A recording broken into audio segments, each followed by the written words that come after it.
So this is honey mesquite, Prosopis glandulosa.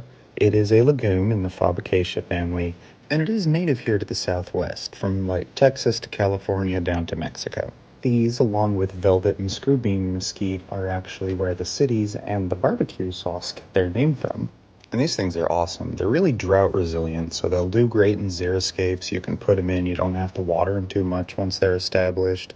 Because they're legumes, they're nitrogen fixers, so they'll actually improve the soil and then other plants can grow better. Their roots are really good about locking in soil to prevent erosion, and they bloom really prolifically, which is great for bees and other pollinators, so they produce tons and tons of these pods. And then those pods are also food, not just for like birds, but bee can eat these too. It's a little bit of a pain to get the individual seed out, so I really wouldn't recommend doing that. This was a bit of a waste of my time. But you can take the dried pods and grind them into a flour. You can use that for baking. And then that has good fiber, protein, and prebiotic content, which is great for gut health. And the leaves of the plant can be used to make a mild anti-inflammatory, and the nectar pulled from the flowers can be used to make a mild antimicrobial. And then, of course, the wood and the trimmings can be used in a smoker to get the classic mesquite flavor.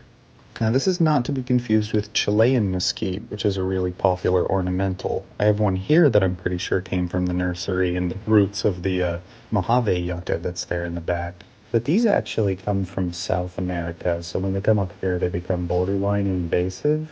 These are not great. I would not recommend putting these in. I would go for a more local mesquite. And one way you can identify Chilean from some of the other mesquites is Chileans have this single thorn.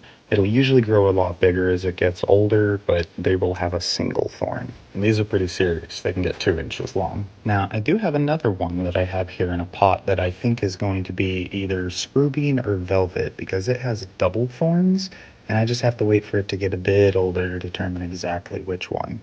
These ones are local, and I do recommend them.